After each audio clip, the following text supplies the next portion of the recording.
ஒரு நாள் காலை நேரம் ஒரு குரு படுக்கையை விட்டு எழுந்திருக்கிறார். உடனே சீடர்களை பார்த்து எல்லாரும் இப்படி வாங்கங்கிறார். எல்லாரும் வர்றாங்க வேகமாக. என்னங்க வேணும் உங்களுக்கு அப்படிங்கிற மாதிரி எல்லாரும் குருவை பார்த்தாங்க பயபக்தியோட. குரு அந்த சீடர்களை பார்த்து, இதை பாருங்க, இப்போ நான் ஒரு சிக்கலான விவகாரத்தில் மாட்டிக்கிட்டு இருக்கிறேன், அதை நீங்கள் தீர்த்து வச்சா நல்லதுன்னார். சீடர்களுக்கு ஒன்றும் புரியல. என்ன இது இவர் இப்படி சொல்கிறாரு? நமக்குள்ள எல்லா விவகாரங்களையும் தீர்த்து வைக்கிறவர் நம்ம குருநாதர், அவருடைய விவகாரத்தை நாம் தீர்த்து வைக்கிறதா?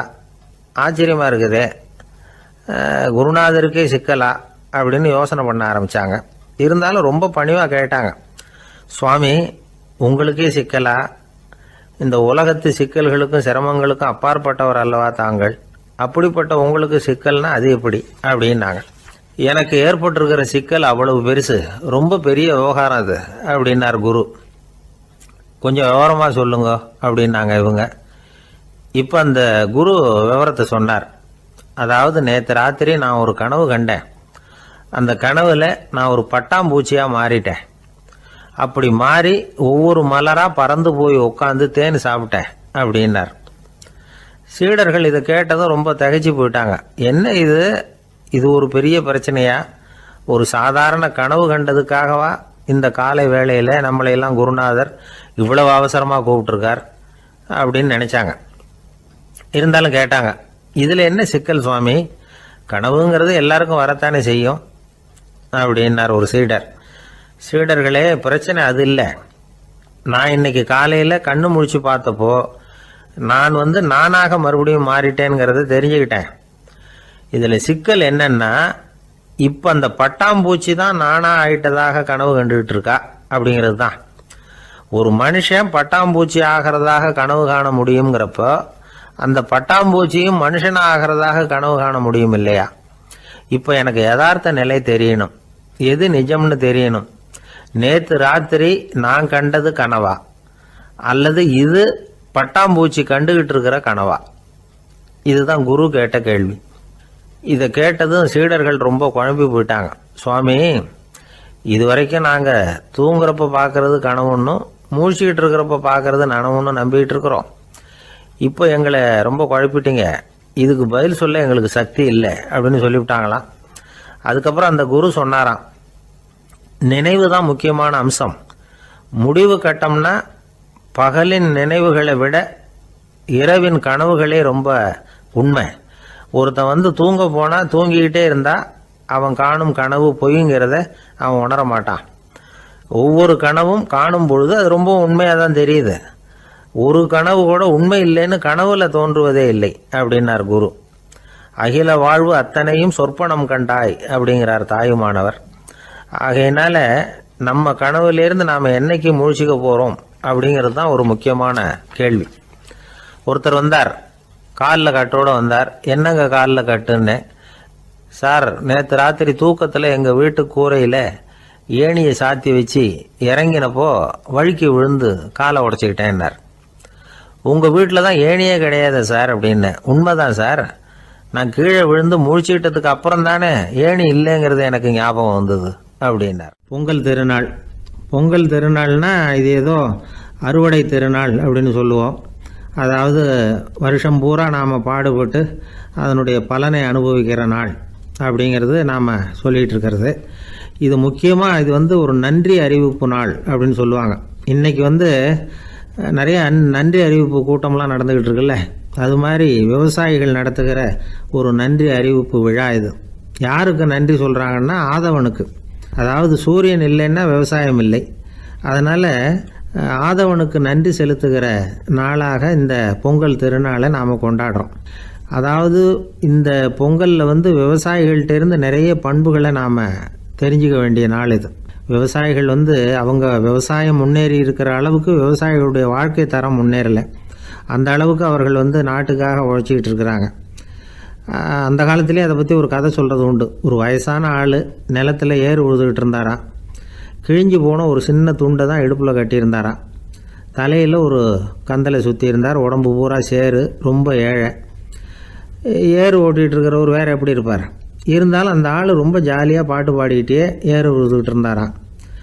உடம்புல தான் அவர் ஏழையை தவிர மனசில் ஒரு ஏழையாக தெரியல. அந்த சமயத்தில் அந்த நாட்டு ராஜா அந்த பக்கமாக குதிரை மேலே வந்தாராம். வேட்டைக்கு போயிட்டு பரிவாரங்களோடு திரும்பி வந்துக்கிட்டு இருக்கிறார்.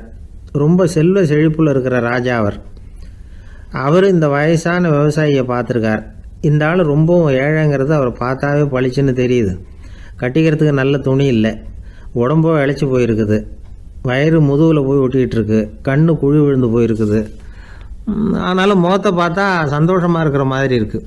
இவ்வளோ உற்சாகமாக பாடிக்கிட்டு இருக்கிறாரே அப்படின்னு ஆச்சரியமாக நினச்சி பார்த்தார் அந்த ராஜா. சரி, அவர்கிட்ட கொஞ்சம் பேச்சு கொடுத்து பார்க்கலாம் அப்படின்னு முடிவு பண்ணார். ஐயா பெரியவரே, இப்படி கொஞ்சம் வர முடியுமான்னாராம். பொழுது போகிறதுக்குள்ளே நான் இந்த வயல் பூரா உழவு ஓட்டி ஆகணும், அதனால் பேசுகிறதுக்கு நேரம் இல்லை அப்படின்னாராம் அந்த பெரியவர். என்ன அவ்வளவு அவசரமாக? மீதி இருந்தால் நாளைக்கு உழுதக்கூடாதா? அது சரி, உனக்கு எத்தனை ஏக்கர் நிலம் இருக்குது அப்படின்னு விசாரிச்சிருக்கார் ராஜா. எனக்குன்னு சொந்தமாக உள்ளங்கை அளவு கூட நிலம் கிடையாது. இது எங்கள் முதலாளியோட நிலம். இதை பூராவும் உழுது முடித்தாதான் அவர் கூலி கொடுப்பார். நான் கூலிக்கு உழுதுகிட்டு இருக்கிறேன். உங்ககிட்ட பேசிக்கிட்டு இருந்தால் அவருக்கு துரோகம் பண்ணது மாதிரி ஆகிடும் அப்படின்னாராம். ராஜா குதிரையை விட்டு கீழே இறங்கினார். வரப்பில் நடந்து அந்த பெரியவர்கிட்டே போனாராம். சரி, ஒரு நாள் பூரா உழுதா உனக்கு எவ்வளவு கூலின்னு கேட்டிருக்கார். 8 அணா கூலி கிடைக்கும்னாராம் அவர். இது ரொம்ப காலத்துக்கு முன்னாடி நடந்த ஒரு சம்பவங்கிறதுனால அப்போ 8 அணா கூலிங்கிறது ரொம்ப பெருசு. இருந்தாலும் அதுவும் அந்த ராஜாவுக்கு பெரிய கூலியாக தெரியல. இவ்வளவு தானா, இதை வச்சுக்கிட்டு நீ எப்படி காலம் தள்ளுற அப்படின்னாராம். ஒன்றும் கவலை இல்லை அப்படின்னாராம் அவர். ராஜாவுக்கு ரொம்ப ஆச்சரியமாக போச்சு. 8 அணா கூலி வாங்குகிற இந்த ஆள் கவலை இல்லாமல் இருக்கிறார், ஏராளமான வசதியோடு இருக்கிறன்னா கவலை இல்லாமல் வாழ முடியலையே அப்படின்னு நினச்சி பார்த்துருக்கார். அது சரி, 8 அணாவில் எப்படி குடும்பம் நடத்துகிற அப்படின்னு கேட்டாராம்.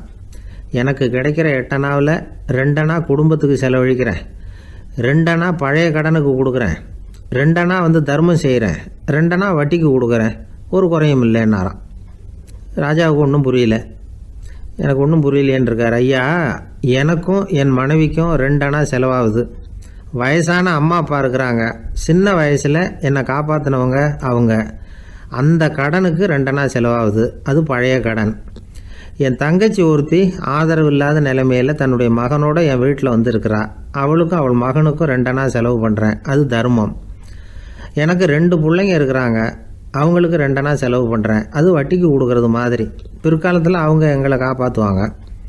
அந்த வகையில் நான் திருப்தியோடு வாழ்ந்துக்கிட்டு இருக்கிறேன் அப்படின்னாராம். ராஜாவுக்கு அர்த்தம் புரிய ஆரம்பிச்சுதான். அந்த பெரிய நிலத்தை விலை கொடுத்து வாங்கி அந்த பெரியவருக்கே தானமாக கொடுத்துட்டாராம். இப்போ உழுதவருக்கே நிலம் சொந்தமாயிட்டுது. அன்னையிலேருந்து அரசனுக்கும் ஆறுதல் கிடைச்சிதான். இப்படி ஒரு கதை சொல்லுவாங்க. 8 அணா வருமானத்தை வச்சுக்கிட்டு எப்படி காலத்தை தள்ளுறதுன்னு சொல்கிறதுக்காக இந்த கதையை சொல்கிறதாக யாரும் தப்பாக நினச்சிக்கக்கூடாது. கிடைக்கிறத எப்படி பங்கு போடுறார், எப்படி திருப்தியாக வாழறார் அப்படிங்கிறது தான் முக்கியம். அது மாதிரி இன்றைக்கு இந்த பொங்கல் திருநாளில் உழவர்கள் மனசு மகிழ்ச்சியாக இருந்ததுன்னா அது எல்லாரும் மகிழ்ச்சியாக இருக்கிறது மாதிரி அர்த்தம். அதனால் அவர்கள்ட்டேருந்து நாம் பாடம் கற்றுக்கணும். சில உழவர்கள் தங்கள் நிலத்தில் விளையிறத தாங்கள் சாப்பிட மாட்டாங்க, அடுத்தவங்கள்ட்ட விற்றுட்டு சந்தையில் போய் வேறு அரிசி வாங்கிட்டு வந்து தான் இவங்க சாப்பிடுவாங்க. அப்படிப்பட்ட விவசாயிகள்லாம் இது உண்டு. பங்கிடுகிற பண்பை உழவர்கள்ட்டேருந்து கற்றுக்கொள்ளுங்கள் அப்படிம்பாங்க. ஒரு ஆள் நிம்மதியாக மகிழ்ச்சியாக இருந்தானா, உங்கள் நிம்மதிக்கும் மகிழ்ச்சிக்கும் என்ன காரணம்னு கேட்டிருக்கார் இன்னொருத்தர். என்கிட்ட இருந்தது பூராவையும் என் பிள்ளைங்களுக்கு சமமாக பங்கு போட்டு கொடுத்துட்டேன், எனக்குன்னு எதுவுமே வச்சுக்கல, அதுதான் நிம்மதிக்கு காரணம்ன்றிருக்கான். உங்ககிட்ட இருந்தது எவ்வளவு இருந்தது அப்படின்னு கேட்டிருக்காரு அவர். மொத்தமாக ஒரு 50,000 ரூபா இருக்கும் அப்படின்னு இருக்கான். அவ்வளவும் பணமாகவே இருந்ததா அப்படின்னு கேட்டிருக்காங்க இவங்க. இல்லைங்க, அவ்வளவும் கடன், அதை தான் பிரித்து கொடுத்துருக்கேன் பிள்ளைங்க கிட்ட அப்படின்னு நானும். அவன் ஒரு மனிதர், அவர் யாருக்கிட்டே தொலைபேசியில் பேசிகிட்டு இருக்கிறார். கொஞ்சம் தூரத்தில் நாம் நிற்கிறோம். எட்டத்தில் இருந்துக்கிட்டு அவரை கவனிக்கிறோம். அவர் ஃபோனில் பேசுகிறத, அவர் பேசுகிற வார்த்தைகள் என்ன அப்படிங்கிறது நம்ம காதில் விழலை. ஆனாலும் அவர் பேசிக்கிட்டு இருக்கிறது நல்ல செய்தியா கெட்ட செய்தியா அப்படிங்கிறத நம்மளால் யூகிக்க முடியும். மகிழ்ச்சியான செய்தியை பேசும்போது முகம் மலருது, புன்னகை பூக்குது. இதில் ஒன்று நீங்கள் கவனிக்கணும். தொலைபேசியில் நாம் பேசுகிறப்போ நம்மோட பேசுகிறவர் எதிரில் இல்லை. அவர் தொலைபேசி வழியாக நம்ம குரலை மட்டும்தான் கேட்க போகிறார், நம்ம முகத்தை அவர் பார்க்க போகிறதில்ல. அப்படி இருந்தும் அப்போ நம்ம முகம் ஏன் மலரணும் அப்படின்னா இதுதான் உடல் மொழி, பாடி லாங்குவேஜ் அப்படின்னு சொல்கிறாங்க. நம்ம அறியாமலேயே நம்ம உடம்பு செய்திகளை தெரிவிக்குது பாருங்கள், அதுதான் உடல் மொழி. ஒரு மனிதர் தொலைபேசியில பேசிக்கிட்டு இருக்கிறத நீங்க தூரத்துல இருந்து கவனிச்சுக்கிட்டே அவர் நண்பரோட பேசுறாரா, மனைவியோட பேசுறாரா, குழந்தையோட பேசுறாரா, இல்ல மேல் அதிகாரி கிட்ட பேசுறாரா, அல்லது அவருக்கு கீழே பணிபுரிகிறவர்கள் கிட்ட பேசுறாரா அப்படிங்கிறத கண்டுபிடிக்கலாம். அதுக்கு காரணம் அவருடைய உடல் மொழி. இந்த உடல் மொழி கூட நம்ம வாழ்க்கையின் முன்னேற்றத்துக்கு பயன்படும். இதை பற்றியெல்லாம் கூட சில நிபுணர்கள் ஆராய்ச்சி பண்ணி பார்த்துருக்குறாங்க. அவங்க சில விவரங்களை சொல்கிறாங்க. குறிப்பாக ஒருத்தர் தன்னுடைய நாற்காலியில் கிட்டத்தட்ட படுத்துக்காத குறையாக உட்காந்துருக்கிறாருன்னு வச்சுக்கோங்க. எதிர இருக்கிறவர் பேசுறது அவருக்கு பிடிக்கலன்னு அர்த்தமா. தலையை சொரிஞ்சிக்கிறது, வேறு வேறு திசைகளில் பார்க்கறது, கொட்டாவி விடுறது, கால்களை மாற்றி போட்டு உட்கார்றது, களைப்பா கை விரல்களை அப்படியே பின்னிக்கிறது, அடிக்கடி கடிகாரத்தை பார்க்கறது, இப்படிலாம் ஒருத்தர் பண்ணிக்கிட்டு இருக்கிறாருன்னா நாம் கூடிய சீக்கிரம் அந்த இடத்த விட்டு எழுந்திரிச்சு வந்துடுறது நல்லது. ஏன்னா இதெல்லாம் அவருடைய சலிப்பு, சோர்வு, ஆர்வமின்மை இதுக்கு அடையாளங்கள். நம்முடைய பேச்சு அவரை சலிப்படைய வச்சுட்டுதுன்னு அர்த்தம். அவர் ரொம்பவும் சோர்ந்து போயிட்டாருன்னு பொருள். நம்முடைய பேச்சில் அவருக்கு ஆர்வம் இல்லைன்னு அர்த்தம். அதே நேரத்தில் நாற்காலியின் நுனியில் அமர்ந்து உடலை முன்னுக்கு நகர்த்தி எதிர இருக்கிறவரின் கண்களை பார்த்துக்கிட்டே பேசினாலும் சரி, அல்லது பேச்சை கேட்டாலும் சரி, உங்கள் பேரில் மற்றவங்களுக்கு உள்ள பிடிப்பு அதிகரிக்கும். நாம் எப்படிப்பட்டவருங்கிறத நம்ம உடம்பும் நடை உடை பாவனையும் அடுத்தவங்களுக்கு காட்டி கொடுத்துரும்.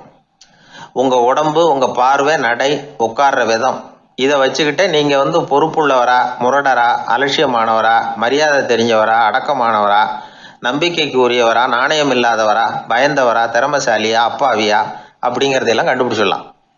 அதனால் இந்த உடல் மொழியை புரிஞ்சுக்கிட்டு நம்மளை கொஞ்சம் சரிப்படுத்திக்கிட்டோம்னா வாழ்க்கையில் சுலபமாக பல காரியங்களை சாதிக்க முடியும். ஒரு மனநல மருத்துவமனை, அங்கே ஒருத்தர் ஒரு நாற்காலியில் உட்காந்துக்கிட்டு கார் ஓட்டுறது மாதிரி அப்படி பாவனை பண்ணிகிட்டு இருந்தார். ஸ்டியரிங்கை திருப்புறது மாதிரி, பின்னாடி வர்ற வண்டியை நிற்க சொல்கிறது மாதிரி, அப்புறம் இவர் ஒதுங்கிக்கிட்டு அவருக்கு வழி விடுறது மாதிரி, இப்படிலாம் சேட்டைகள் பண்ணிக்கிட்டு இருந்தார் மனநல மருத்துவமனையில். இதை பார்த்துக்கிட்டு இருந்த ஒருத்தர் பக்கத்தில் இருந்த இன்னொருத்தர்கிட்ட கேட்டார், இவர் ஏன் இப்படி பண்ணுறாரு, இவருக்கு ஏன் அப்படி வந்தது நிலைமை அப்படின்னு சொல்லி அவர் விசாரித்தார். அப்போ அவர் விவரம் சொன்னார். வேற ஒன்றும் இல்லைங்க, இவருக்கு கார் ஓட்டணும்னு ஆசை ரொம்ப காலமாக, அது நிறைவேறாமல் போயிட்டுது. அதுக்கப்புறம் அவர் மனநோயாளியாக மாறிட்டார். இங்கே அழைச்சிட்டு வந்தாங்க. இங்கே அழைச்சிட்டு வந்ததுலேருந்து அப்படி தான் பண்ணிகிட்டு இருக்கிறார். அவர் கார் ஓட்டுறது மாதிரிலாம் பாவனை பண்ணிகிட்டு இருப்பார், திருப்புறது மாதிரி பண்ணுவார், பின்னாடி வர்றவங்களுக்கு இடம் விடுவார், இப்படிலாம் செய்கிறார் அப்படின்னு விவரம் சொன்னாங்க. நீங்கள் சொல்லப்படாதா, இப்போ நீங்கள் கார் ஓட்டல, வெறும் நாற்காலியில் தான் உட்காந்துருக்குறீங்க அப்படின்னு நீங்கள் சொல்லப்படாதா அவருக்கு அப்படின்னு கேட்டாங்க. அது முடியாதுங்க, ஏன்னா அந்த காரை கழுவுறதுக்காக அவர் தினமும் எனக்கு 10 ரூபா கொடுத்துக்கிட்டு இருக்கிறார் அப்படின்னாராம் அங்கே வேலை செஞ்சுக்கிட்டு இருந்த ஒருத்தர். அதனால் வாழ்க்கையில் நாம் இந்த உடல் மொழியை புரிஞ்சுக்கணும். உடல் மொழிங்கிறது இப்போ ஆரம்பத்தில் சொன்னது மாதிரி அந்த தொலைபேசியில் பேசுகிறவங்கள தூரத்திலிருந்து பார்த்தாவே அவர் யாருக்கிட்ட பேசுகிறார், என்ன பேசுகிறாருன்னு தெரியும். நம்ம முகத்தை நல்லா வச்சுக்கணும். உடல் மொழியை நம்ம புரிஞ்சுக்கிட்டு பயன்படுத்த ஆரம்பித்தோம்னா எந்த முயற்சி பண்ணினாலும் அதில் வெற்றி நிச்சயம். ஒரு குழந்தை அம்மா கிட்ட போச்சு, அம்மா என்னை தூக்கிக்க. உடனே அந்த அம்மா அந்த குழந்தைய தூக்கி இடுப்புல வச்சுக்கிறாங்க. எந்த பக்கம் வச்சுக்கிறாங்க? இடது பக்கம். பொதுவா குழந்தைய தூக்குறவங்க யாரும் வலது பக்கம் இடுப்புல வச்சுக்கிறது இல்ல. விவரம் தெரியாத சில ஆம்பளைகளை அப்படி தூக்கி வச்சுக்கிட்டு அலையிறது உண்டு. ரொம்ப காலமாவே குழந்தைகளை இடுப்புல இடது பக்கமா வச்சிருக்கிற பழக்கம் தான் இருந்து வந்திருக்குது. இதுக்கு ஆய்வாளர்கள் என்ன காரணம் சொல்றாங்க தெரியுமா? அப்படி இருந்தாதான் குழந்தை சொல்றத, குழந்தை நினைக்கிறத தாயினால நல்லா உணர முடியுதாம். இடது பகுதி ஆட்சி பண்றது, குறிப்பா காதின் தலைமையாக இருக்கிறது வலது பக்கம் தான். அதனால தாய் குழந்தைக்கு பதில் சொல்லவோ, அது என்ன கேக்குதுங்கிறத சீக்கிரமா புரிஞ்சுக்கிட்டு நடந்துக்கவோ அதுதான் சௌரியம் அப்படின்னு ஆய்வாளர்கள் இதுக்கு காரணம் சொல்றாங்க. இதனால என்ன ஆகுதான், தாய்க்கும் குழந்தைக்கும் நெருக்கம் அதிகமாகுதான், குழந்தைக்கும் பாதுகாப்பு அதிகமா. அது மட்டும் இல்ல, ஒரு தாய் தன்னுடைய குழந்தைய இடுப்புல சுமக்கிறதுனால அவள் நினைக்கிறத, அவளோட இதய துடிப்ப குழந்தை உணர்தான். 9 மாதத்துக்கு அதிகமா இருந்த இடம் இல்லையா, அதனால அவளை பத்தி நல்லா அறிந்து கொள்ளுகிற வாய்ப்பும் குழந்தைக்கு கிடைக்குது.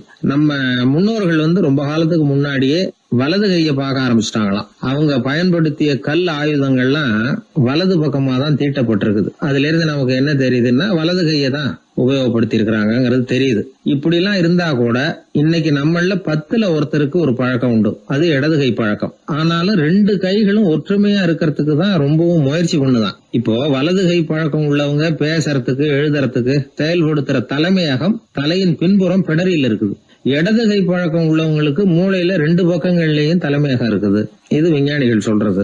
எத்தனையோ மேதைகள் இடது கை பழக்கம் உள்ளவங்களா இருந்திருக்கிறாங்க. அமெரிக்க மேதை பெஞ்சமின் பிராங்க்லின், இத்தாலிய ஓவியர் லியோனார்டோ டாவின்சி, இப்படி நிறைய பேர் இருந்திருக்கிறாங்க, இப்பவும் இருக்கிறாங்க. காலங்காலமா இயல்பாவே இடது கை பழக்கம் இருந்து வந்திருக்குது.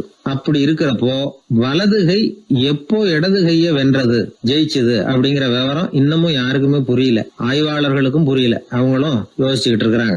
உலகம் இடது பக்கமா தான் சுத்துது. வானத்துல இருக்கிற வெள்ளி வீதி, அப்புறம் அணுவுல இருக்கிற துணுக்குகள், உடம்புல இருக்கிற அமினோ அமிலம், இப்படி எல்லாமே இடதுபுறமா தான் இயங்கிட்டு இருக்குது. இவ்வளவு செய்திகள் இடது கைக்கு ஆதரவா இருக்கிறப்போ அது எப்படி வலது கை கிட்ட ஏமாந்தது அப்படிங்கிற ரகசியம் இன்னமும் யாருக்கும் தெரியலையா. இது சம்பந்தமா ஆராய்ச்சி பண்றவங்களுக்கு இது இன்னமும் ஒரு பிரச்சனையா தான் இருக்குதான். இப்படி இடது கை ஒதுங்கிட்டதுனால இப்பெல்லாம் வலது கைக்கு தான் மரியாதை அதிகமா போச்சு. ஒரு ஆசாமி இடது கையில கட்டு போட்டுட்டு வந்தானா, கையில என்னப்பா கட்டுன்னு விசாரிச்சிருக்கிறார் ஒருத்தர். ஒரு இயந்திரத்தை பிரிச்சு ரிப்பேர் பார்த்துக்கிட்டு இருந்தேன், மறுபடியும் அதை ஓட விட்டு பாக்குறப்போ இடது கை விரல் மாட்டிக்கிட்டது, அதுதான் கட்டு அப்படின்னு இருக்கான். நல்ல வேளை வலது கை மாட்டியிருந்தா உன்னால சாப்பிட கூட கஷ்டமா போயிருக்குமே என்னார் அவர். இதுக்கு அவன் சொன்னானா, முதல்ல வலது கை தாங்க மாட்டிக்க இருந்தது, நான் தான் உடனே புத்திசாலித்தனமா அதை இழுத்துக்கிட்டு இடது கையை கொடுத்தேன் அப்படின்னு இருக்கான். இவன் எப்பேற்பட்ட புத்திசாலி பாருங்க. இந்த வலது கை இடது கைங்கிறத பத்தி அறிவியல் ஆராய்ச்சி ஒரு பக்கம் இருந்தாலும் கை சுத்தமா இருக்கணும், இது வாழ்க்கைக்கு முக்கியம். உண்மை, உழைப்பு, நேர்மை இதெல்லாம் இருந்தாதான் வாழ்க்கையில முன்னேற முடியும். அதனால இந்த இடது கை பழக்கம் வலது கை பழக்கம் எது எப்படி இருந்தாலும் அது ஒருத்தருடைய புத்திசாலித்தனத்தை பாதிக்கிறது இல்ல. அதனால வாழ்க்கையில முன்னேறதுக்கு இது ஒரு இடைஞ்சலா இருக்கிறது இல்ல. நாம நம்ம உடம்பையும் புரிஞ்சுக்குவோம், மனசையும் புரிஞ்சுக்குவோம். அப்படி புரிந்து கொண்டு வாழ்க்கையில முன்னேறுவோம். ஒரு கோவில்ல ஆன்மீக சொற்பொழிவு நடந்துகிட்டு இருக்குது. ஒரு பெரியவர் பேசிக்கிட்டு இருக்கார். கடவுளை பத்தியும் சொர்க்கத்தை பத்தியும் மனுஷனை பத்தியும் அவர் விவரமா பேசுறார். எல்லாரும் உட்கார்ந்து கேக்குறாங்க. அந்த கூட்டத்துல ஒரு தத்துவ ஞானியும் உட்கார்ந்து இருக்கிறார். அவரு அவருடைய நண்பர். பேசி முடிச்சதும் அந்த பெரியவர் மேடையை விட்டு இறங்கினார். நேரா அந்த தத்துவ ஞானி கிட்ட வந்தார். எப்படி இருந்தது என்னுடைய பேச்சு அப்படின்னு கேட்டார். நீங்க பேசினது ஒண்ணுக்கு ஒண்ணு முரண்பாடா தெரிஞ்சது அப்படின்னாராம் இவரு. நான் என்ன அப்படி தப்பா பேசிவிட்டேன் அப்படின்னாரா அவரு. கடவுளை நம்புகிறவன் சொர்க்கத்துக்கு போவான்னு சொன்னீங்க, அப்புறம் நல்ல விதமா வாழறவன் சொர்க்கத்துக்கு போவான்னு சொன்னீங்க அப்படின்னாராம். இதுல என்ன முரண்பாடுன்னு கேட்டிருக்காரு அவர். இதுலதான் முரண்பாடு தெரியுது எனக்கு. அதாவது இங்க ஒருத்தன் எல்லா தப்பும் பண்ணிட்டு இருக்கிறான், அவன் கடவுளை நம்பினான்னா அவன் சொர்க்கத்துக்கு போவானா? இது என்னுடைய முதல் கேள்வி. இல்லைன்னா ஒருத்தன் எந்த தப்பும் பண்ணல, ரொம்ப ஒழுங்கா வாழ்ந்துகிட்டு இருக்கிறான், ஆனா அவன் கடவுளை நம்பல, அவன் என்ன நரகத்துக்கு தான் போவானா? கடவுள் நம்பிக்கை உள்ள ஒரு திருடன் என்ன ஆவான், எங்க போவான்? கடவுள் நம்பிக்கையே இல்லாத ஒரு நல்லவன் என்ன ஆவான், எங்க போவான்? ஒருத்தன் இங்க கடவுள் நம்பிக்கையோட வாழறது முக்கியமா அல்லது நல்லவனா வாழறது முக்கியமா? இதுதான் இவர் கேட்ட கேள்வி. இதை கேட்டதும் அந்த பெரியவர் குழம்பி போட்டார். அவர் சொன்னது நியாயம் தானே. கடவுளை நம்புறவன் தான் சொர்க்கத்துக்கு போவான்னா பேசாம கடவுளை நம்பிக்கிட்டு இந்த உலகத்துல எல்லா தப்பும் பண்ணிட்டு இருக்கலாமே. பேச்சாளர் குழப்பத்தோட வீட்டுக்கு போனார். படுத்து தூங்கினாரு. ஒரு கனவு வந்தது. கனவுல அவர் ஒரு ரயில்ல வேகமா போயிட்டு இருக்கிறார். எதிரில் உட்கார்ந்து இருக்கிறவரை பார்த்து நாம இப்ப எங்க போறோம்னு கேட்டார். சொர்க்கத்துக்கு போயிட்டு இருக்கிறோம் அப்படின்னாங்களாம். ரயில் போய் நின்னுது. இவர் இறங்கினார். இங்க கௌதம புத்தர் இருப்பார், சாக்ரட்டிஸ் இருப்பார், அவங்கள பாக்குறதுக்கு ஒரு நல்ல வாய்ப்பு அப்படின்னு நினைச்சுக்கிட்டே அங்கேயும் இங்கேயும் பார்த்தார். அங்க யாருமே இல்ல. ஒரே பாலைவனம் மாதிரி இருக்குது. பச்சை இல்ல, பசுமை இல்ல, பூக்கள் இல்ல, மரம்லாம் மொட்டையா நிக்குது. எலும்பும் தோலுமா சில முனிவர்கள் அங்கேயும் இங்கேயுமா உட்கார்ந்து இருக்கிறாங்க. இவர் அவங்க கிட்ட போய் இந்த புத்தர் சாக்ரட்டிஸ் இவங்க எல்லாம் எங்க இருக்கிறாங்கன்னு கேட்டாராம். அப்படி யாரும் இங்க இல்லையே, அவங்க எல்லாம் யாரு அப்படின்னு திருப்பி கேட்டிருக்கிறாங்க. இவருக்கு அதிர்ச்சியா போச்சு. அப்படின்னா அவங்க எங்க போயிருப்பாங்க? உடனே ரயில் நிலையத்துக்கு ஓடி வந்தார். அப்பதான் நரகத்துக்கு ஒரு ரயில் புறப்பட்டு இருந்தது. அங்க இருந்து அதுல ஏறி உட்கார்ந்தார். ரயில் வேகமா போச்சு. நரகம் நெருங்க நெருங்க காற்று குளிர்ச்சியா வீச ஆரம்பிச்சுதான். வெளியில பசுமையா இருந்துதான். அழகான மலர்கள், அழகான நீர்நிலைகள், நந்தவனங்கள், ரொம்ப அருமையா இருக்குது. ரொம்ப அங்க இருந்தவங்க எல்லாம் ரொம்ப மகிழ்ச்சியா உல்லாசமா வேற இருந்திருக்கிறாங்க. எங்க பார்த்தாலும் ஆடல் பாடல் உற்சாகம். இவரு ரயில விட்டு இறங்கினார். அவருக்கு சந்தேகம், இதுவா நரகம் அப்படின்னு விசாரிச்சிருக்காரு. ஆமா, இதுதான் நரகம்னாங்களாம். எனக்கு ஒரு சந்தேகம் இருக்காரு, என்னன்னு கேட்டிருக்காங்க. கௌதம புத்தரும் சாக்ரட்டிஸும் லாவோஸும் இவங்க மாதிரி இன்னும் பல பேரும் கடவுள் நம்பிக்கை இல்லாதவங்க அவங்க எல்லாம் இங்க இருக்கிறாங்களா அப்படிங்கறதுதான் என்னுடைய சந்தேகம் அப்படின்னாராம். இப்ப அவங்க சொல்லியிருக்கிறாங்க, இப்ப நீங்க பாக்குறீங்களே பசுமையும் பச்சை பயிர்களும் ஆடல் பாடல்களும் அழகிய மலர்களும், இது எல்லாமே கௌதம புத்தரும் சாக்ரட்டிஸும் அது மாதிரி மகான்களும் இங்க வர ஆரம்பிச்ச பிறகுதான் உண்டாக ஆரம்பிச்சது. இந்த பிரதேசத்தை அவங்க அப்படியே மாத்திவிட்டாங்க. இப்போலாம் இங்க இருக்கிறவங்க யாரும் சொர்க்கத்துக்கு போறதுக்கே ஆசைப்படுறது இல்ல அப்படின்னாங்களாம். இந்த அதிர்ச்சியிலேயே அந்த பெரியவர் கனவு கலைஞ்சி முடிச்சுக்கிட்டார். இதுல இருக்கிற கருத்து என்னன்னா, நல்லவர்கள் எங்க இருக்கிறாங்களோ அந்த இடத்துக்கு பேர் தான் சொர்க்கம். சொர்க்கம் நரகம்ங்கிறதெல்லாம் ஆன்மீக பண்புகள், அவ்வளவுதான். ஒரு ஊர்ல 2 இணைபிரியாத நண்பர்கள். ஒருத்தன் கேட்டான், இப்ப கடவுள் நம்ம முன்னாடி உங்க 2 பேர்ல யாராவது ஒருத்தர் மட்டும் என்னோட சொர்க்கத்துக்கு வரலாம் அப்படின்னு கூப்பிட்டா நீ என்ன சொல்லுவேன்னு கேட்டானா. இவன் ரொம்ப பெருந்தன்மையா உன்னையே அழைச்சிட்டு போக சொல்லிடுவேன் அப்படின்னு இருக்கான். அப்படின்னா உனக்கு சொர்க்கம் வேணாமான்னு கேட்டிருக்கான் அவன். நீ என்ன விட்டுட்டு போனாவே அப்புறம் இந்த பூலோகமே எனக்கு சொர்க்கம் தாண்டா அப்படின்னு நானா இவன். அவர் ஒரு பெரிய குடும்பத்துல பிறந்தவர்.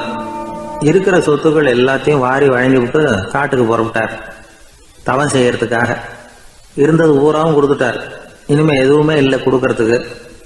அப்போ கடைசியா ஒருத்தன் கையை நீட்டினானா, ஐயா ஏதாவது கொடுங்கன்னு இருக்கான். அவர் பார்த்தார், கட்டியிருக்கிற வேட்டியை தவிர வேற எதுவுமே இல்லை. 8 முழம் பட்டு வேட்டி ஜரிகை கரையோடு இருக்குது. கடைசியா அதை தான் எடுத்துக்கிட்டு அவர் புறப்பட்டு இருக்கார். அவர் பார்த்தார், எதிரில் அவன் பரிதாபமா நின்றுகிட்டு இருக்கிறான். அந்த 8 முழ வேட்டியை 2ஆ கிழிச்சார். 4 முழத்தை அவங்ககிட்ட கொடுத்தாரு.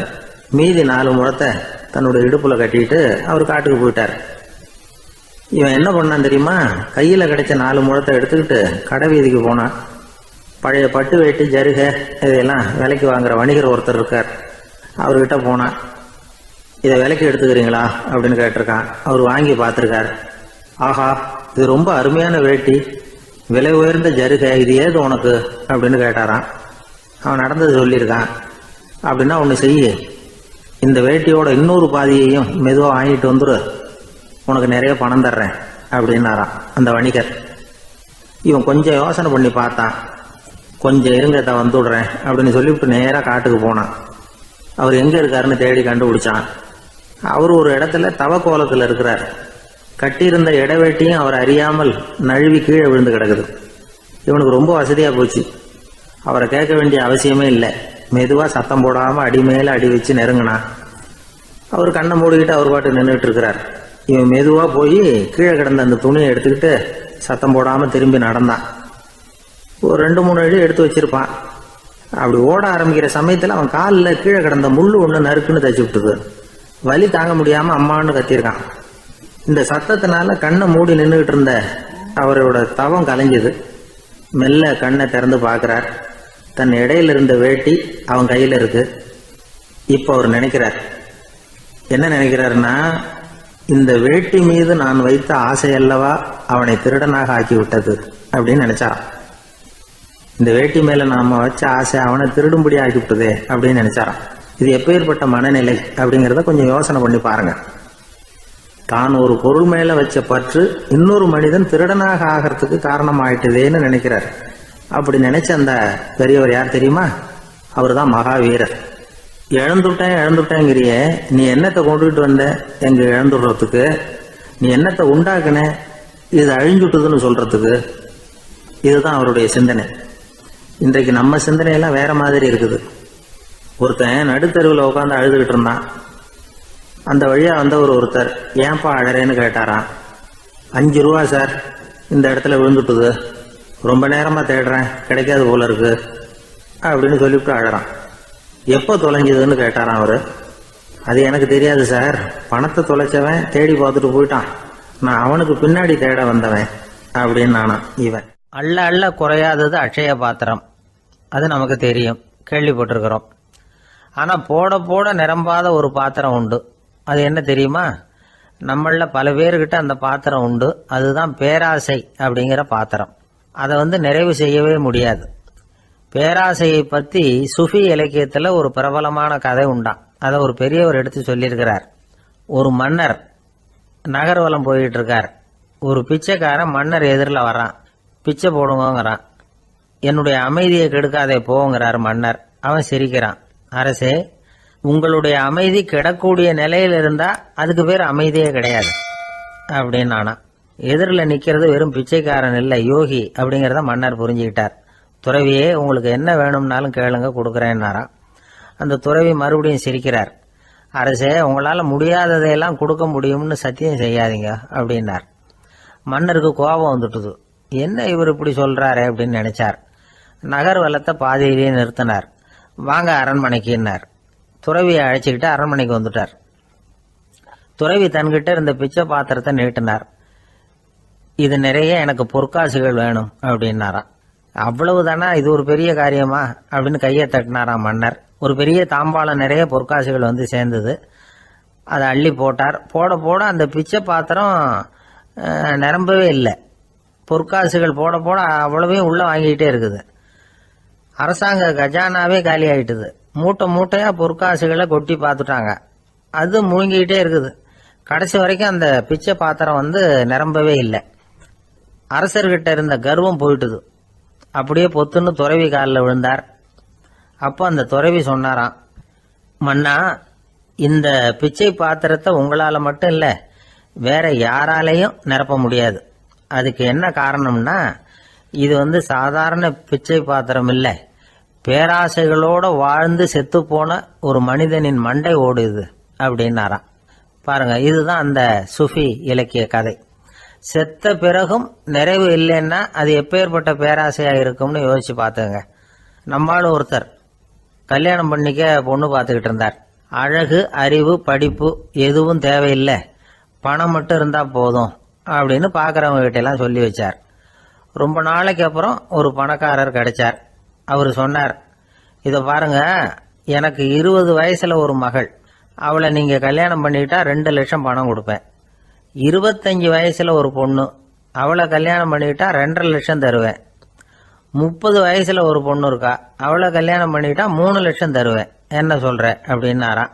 இவன் கொஞ்ச நேரம் யோசிச்சு பார்த்துருக்கான். அதுக்கப்புறம் மெதுவா அவரை நிமிந்து பார்த்து, ஏன் சார், உங்ககிட்ட 50 வயசுல ஏதாவது பொண்ணு இருக்கா அப்படின்னு கேட்டானா. ஒரு ஊர்ல ஒரு ஞானி இருக்கிறார். ரொம்ப பெரிய ஞானி. ரொம்ப வயசாயிட்டுது. கடைசி காலத்துல அவர்கிட்ட சில பேர் வந்தாங்க. உங்க குரு யார் அப்படின்னு கேட்டாங்க. அவர் நிமிந்து பார்த்தார். எனக்கு ஆயிரக்கணக்கான குருமார்கள் உண்டு, அவங்க பேரெல்லாம் சொல்லணும்னா இந்த காலம் பத்தாது, ஆனா முக்கியமான ஒரு 3 பேரை பத்தி மட்டும் உங்களுக்கு சொல்றேன் அப்படின்னாராம். அப்புறம் சொன்னார், அந்த 3 பேர்ல ஒருத்தன் ஒரு திருடன். ஒரு சமயம் ஒரு பாலைவனம் வழியா நான் போய்கிட்டு இருந்தேன். அப்போ வழி தவறி போய் ஒரு கிராமத்துக்கு போயிட்டேன். அது இருட்டு நேரம், நடு ராத்திரி, ஊரே உறங்கி போச்சு. அந்த நேரத்தில் ஒரு ஆள் மட்டும் ஒரு வீட்டு சுவத்தில் ஏதோ பண்ணி உள்ளே நுழையிறதுக்கு முயற்சி பண்ணிட்டு இருக்கிறான். அவங்கிட்ட போய் நான் இன்னைக்கு இங்கே எங்கே தங்க முடியும் அப்படின்னு கேட்டேன். அதுக்கு அவன், இந்த ராத்திரி வேளையில் அது ரொம்ப சிரமம், ஒரு திருடனோட உங்களால் தங்க முடியும்னா நீங்கள் என்னோட தங்கலாம் அப்படின்னா. நான் அவங்க கூட 1 மாதம் தங்கியிருந்தேன். ஒவ்வொரு நாள் ராத்திரியும் இப்போ நான் என்னுடைய வேலைக்கு போகிறேன், நீங்கள் ஓய்வு எடுத்துக்கோங்க அப்படின்னு சொல்லிவிட்டு போவான். அவன் திரும்பி வந்த உடனே உனக்கு ஏதாவது கிடைச்சிதான்னு நான் கேட்பேன். அதுக்கு அவன், இன்னைக்கு ராத்திரி ஒன்றும் இல்லை, நாளைக்கு மறுபடியும் முயற்சி பண்ணுவேன் அப்படின்பா. எப்பவும் அவன் நம்பிக்கை இழந்ததே கிடையாது, எப்பவும் சந்தோஷமாகவே இருப்பான்.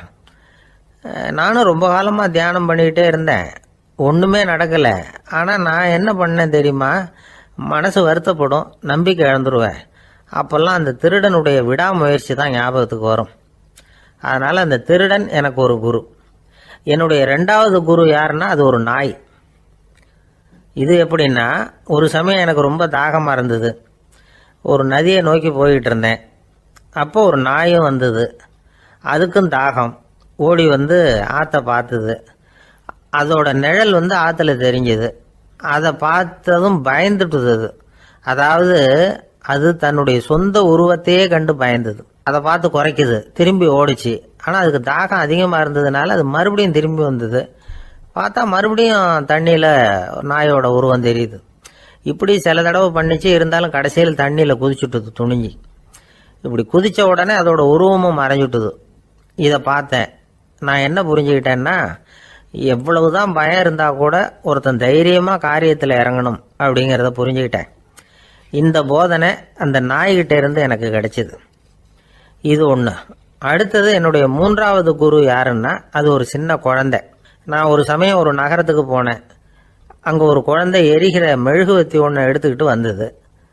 நான் அந்த குழந்தைய பார்த்து வேடிக்கையாக கேட்டேன், ஏன் பாப்பா இந்த மெழுகுவத்தியை நீயாவே கொளுத்துனியா அப்படின்னு கேட்டேன். ஆமான்னுது அந்த குழந்தை. சரி, இந்த மெழுகுவத்தி முன்னாடி எரியாமல் இருந்தது, இப்போ எரியுது. இந்த மெழுகுவத்திக்கு வெளிச்சம் எங்கேருந்து வந்தது, அதை எனக்கு காட்ட முடியுமா அப்படின்னு கேட்டேன் அந்த குழந்தைகிட்ட. இதுக்கு அந்த குழந்தை சிரிச்சுக்கிட்டு அந்த மெழுகுவத்தியை ஊதி அணைச்சுட்டுது. அதுக்கப்புறம் என்னை பார்த்து கேட்டுது, இப்போ இந்த மெழுகுவத்தியின் வெளிச்சம் போனதை பார்த்தீங்க இல்லையா, அது எங்கே போச்சுன்னு எனக்கு சொல்லுங்க அப்படின்னுது. அந்த குழந்தை இப்படி கேட்டதும் என்கிட்ட இருந்த ஆணவம் அழிஞ்சுட்டுது. நான் படித்ததெல்லாம் அந்த வினாடியில் சுக்கு நூறாக போயிட்டுது. என்னுடைய முட்டாள்தனத்தை நான் உணர்ந்தேன் அப்படின்னு இவ்வளவும் அந்த ஞானி விவரமாக சொன்னாராம். அதனால் நாம் இன்னார்கிட்டே இருந்து தான் இதை கற்றுக்கணுங்கிறது இல்லை, யாருக்கிட்டே இருந்தும் எதையும் கற்றுக்கலாம். நம்மால் ஒருத்தன் ஒரு நாய் வளர்த்துக்கிட்டோம்னா அந்த நாய்க்கு வால் கிடையாது, யாரோ ஏற்கனவே வெட்டி எடுத்துட்டாங்க. இந்த நாய் தான் சார் எனக்கு குரு, அதுகிட்டே இருந்து கூட நான் பாடம் கற்றுக்கிட்டு இருக்கிறேன் அப்படின்னா. அப்படி என்ன கற்றுக்கிட்டேன் இந்த வால் இல்லாத நாய்கிட்டே இருந்து அப்படின்னு கேட்டோம். நாம் யாருக்கிட்டையும் வாலாட்டக்கூடாது அப்படிங்கிற பாடத்தை அதுகிட்டே இருந்து தான் நான் கற்றுக்கிட்டேன் அப்படின்னா. விவசாயிகள் அவங்க விவசாயம் முன்னேறி இருக்கிற அளவுக்கு விவசாயிகளுடைய வாழ்க்கை தரம் முன்னேறலை. அந்த அளவுக்கு அவர்கள் நாட்டுக்காக உழைச்சிக்கிட்டு இருக்கிறாங்க. அந்த காலத்திலே அதை பற்றி ஒரு கதை சொல்றது உண்டு. ஒரு வயசான ஆள் நிலத்தில் ஏறு உழுதுகிட்டு இருந்தாராம். கிழிஞ்சு போன ஒரு சின்ன துண்டை தான் இடுப்பில் கட்டியிருந்தாராம். தலையில் ஒரு கந்தலை சுற்றி இருந்தார். உடம்பு பூரா சேரு, ரொம்ப ஏழை. ஏறு ஓட்டிகிட்டு இருக்கிறவர் வேற எப்படி இருப்பார்? இருந்தாலும் அந்த ஆள் ரொம்ப ஜாலியாக பாட்டு பாடிக்கிட்டே ஏறு உழுதுகிட்டு இருந்தாராம். உடம்புல தான் அவர் ஏழையை தவிர மனசில் ஒரு ஏழையா தெரியல. அந்த சமயத்தில் அந்த நாட்டு ராஜா அந்த பக்கமாக குதிரை மேலே வந்தாராம். வேட்டைக்கு போயிட்டு பரிவாரங்களோடு திரும்பி வந்துகிட்டு இருக்கிறார். ரொம்ப செல்வ செழிப்புல இருக்கிற ராஜா அவர் இந்த வயசான விவசாயியை பார்த்துருக்கார். இந்த ஆள் ரொம்பவும் ஏழைங்கிறது அவர் பார்த்தாவே பளிச்சுன்னு தெரியுது. கட்டிக்கிறதுக்கு நல்ல துணி இல்லை, உடம்போ அழைச்சி போயிருக்குது, வயிறு முதுகுல போய் ஒட்டிக்கிட்டு இருக்கு, கண்ணு குழு விழுந்து போயிருக்குது. ஆனாலும் முகத்தை பார்த்தா சந்தோஷமா இருக்கிற மாதிரி இருக்கு. இவ்வளவு உற்சாகமா பாடிக்கிட்டு இருக்கிறாரே அப்படின்னு ஆச்சரியமா நினைச்சு பார்த்தார் அந்த ராஜா. சரி, அவர்கிட்ட கொஞ்சம் பேச்சு கொடுத்து பார்க்கலாம் அப்படின்னு முடிவு பண்ணார். ஐயா பெரியவரே, இப்படி கொஞ்சம் வர முடியுமான்னாராம். பொழுது போறதுக்குள்ள நான் இந்த வயல் பூரா உழவு ஓட்டி ஆகணும், அதனால பேசுறதுக்கு நேரம் இல்லை அப்படின்னாராம் அந்த பெரியவர். என்ன அவ்வளவு அவசரமா? மீதி இருந்தா நாளைக்கு உழுதக்கூடாதா? அது சரி, உனக்கு எத்தனை ஏக்கர் நிலம் இருக்கு அப்படின்னு விசாரிச்சிருக்கார் ராஜா. எனக்குன்னு சொந்தமா உள்ளங்கை அளவு கூட நிலம் கிடையாது, இது எங்க முதலாளியோட நிலம். இதை பூராவும் உழுது முடிச்சாதான் அவர் கூலி கொடுப்பார். நான் கூலிக்கு உழுதுகிட்டு இருக்கிறேன், உங்ககிட்ட பேசிக்கிட்டு இருந்தா அவருக்கு துரோகம் பண்ணது மாதிரி ஆயிடும் அப்படின்னாராம்.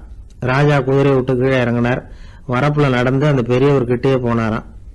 சரி, ஒரு நாள் பூரா உழுதா உனக்கு எவ்வளவு கூலின்னு கேட்டிருக்கார். 8 அணா கூலி கிடைக்கும்னாராம் அவர்.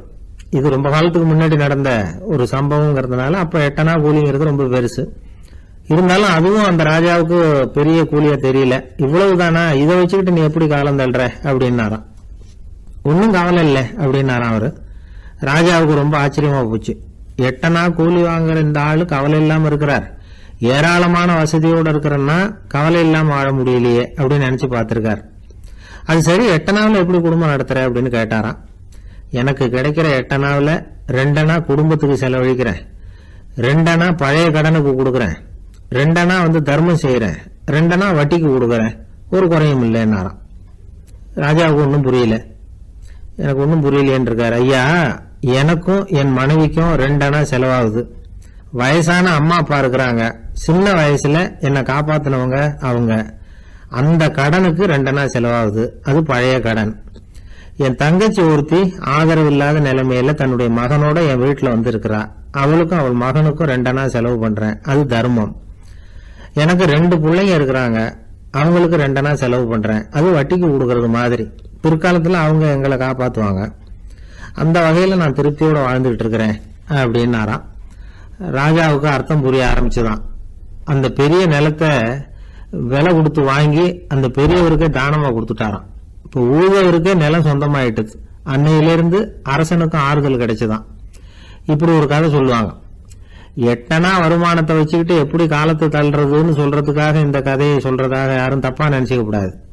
கிடைக்கிறத எப்படி பங்கு போடுறார், எப்படி திருப்தியா வாழறார் அப்படிங்கிறது தான் முக்கியம். அது மாதிரி இன்றைக்கு இந்த பொங்கல் திருநாள்ல உழவர்கள் மனசு மகிழ்ச்சியா இருந்ததுன்னா அது எல்லாரும் மகிழ்ச்சியா இருக்கிறது மாதிரி அர்த்தம். அதனால அவர்கள்ட்ட இருந்து நாம பாடம் கத்துக்கணும். சில உழவர்கள் தங்கள் நிலத்துல விளையறத தாங்கள் சாப்பிட மாட்டாங்க.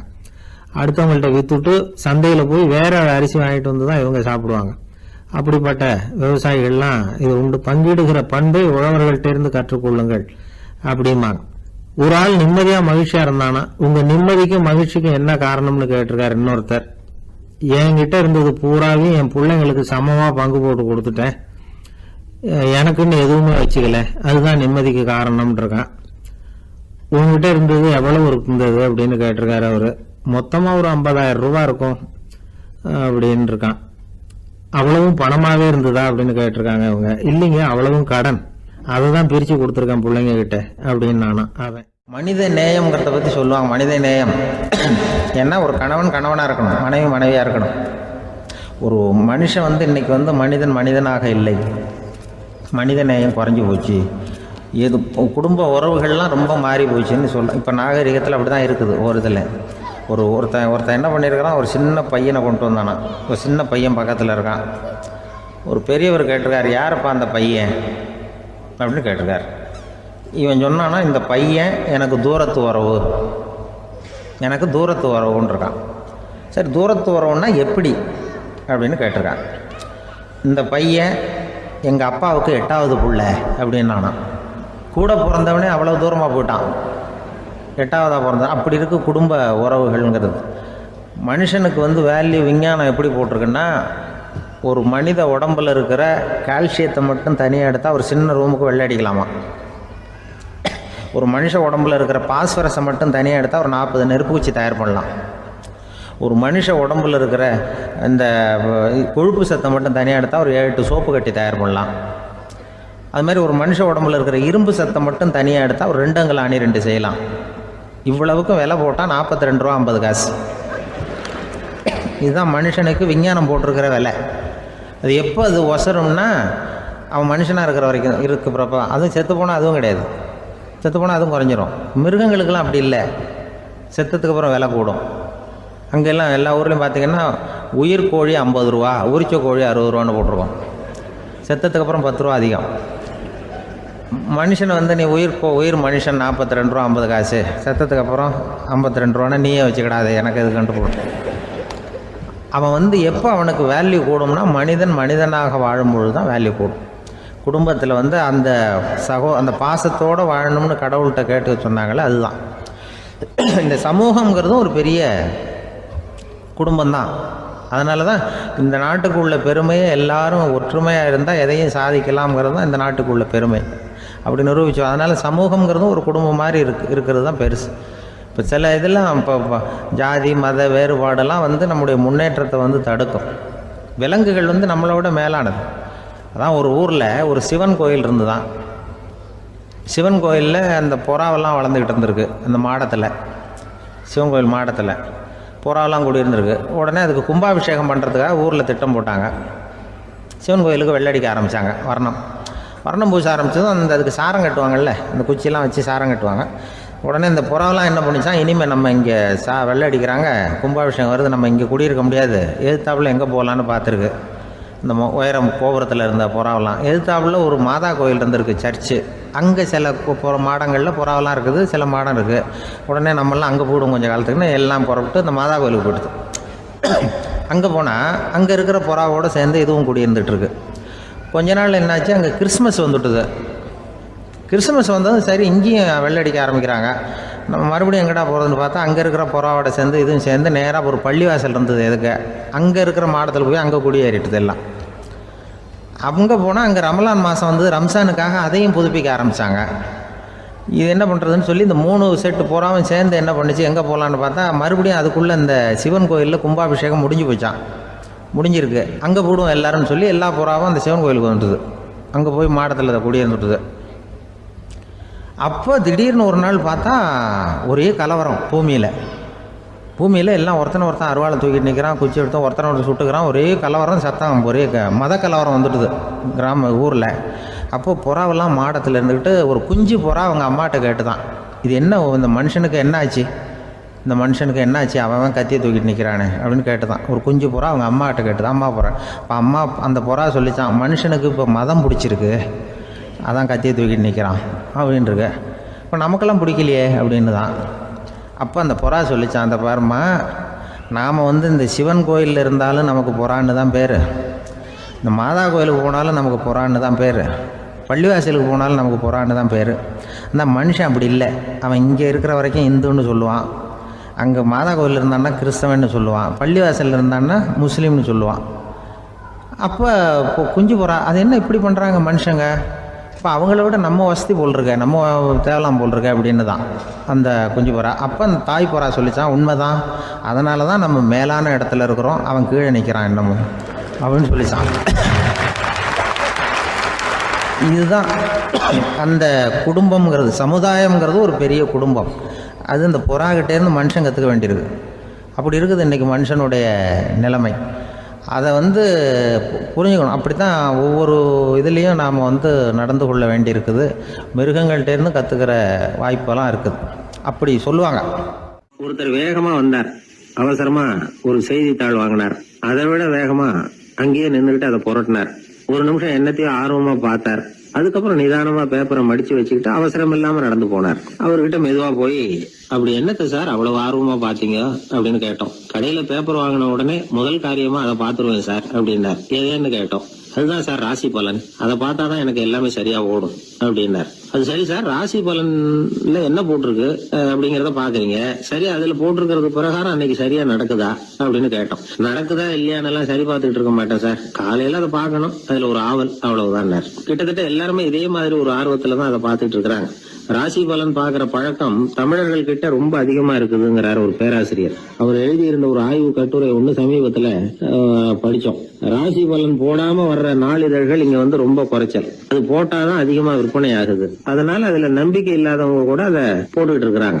ரொம்ப வேடிக்கை சார், மெட்ராஸ்ல பேப்பர் வாங்கி தன்னோட ராசி பலன் பார்த்துட்டு பெங்களூர்ல ஓடுற குதிரை மேல பணம் கட்டுறவங்களும் உண்டு.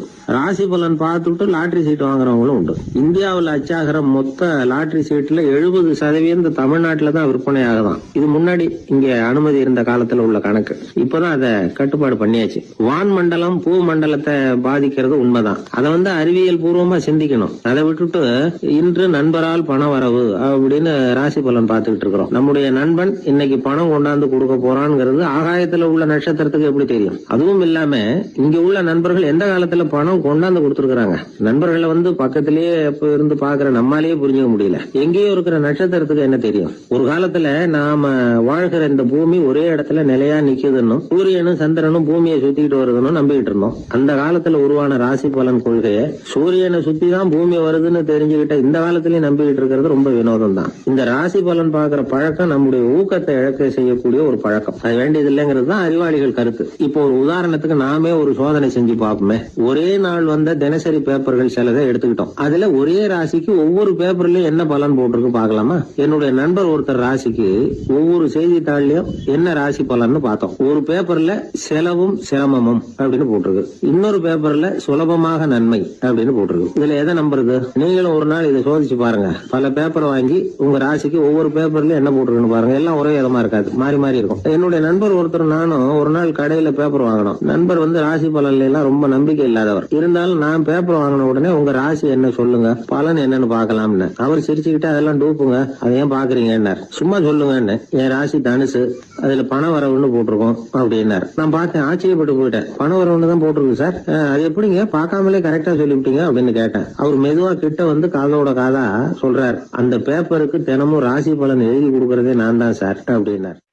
அமெரிக்க ஜனாதிபதி ஆப்ரஹாம் லிங்கன் ஒரு நாள் தன்னோட கோச்சு வண்டியில தலைநகரான வாஷிங்டனுக்கு போயிட்டு இருக்கிறார்.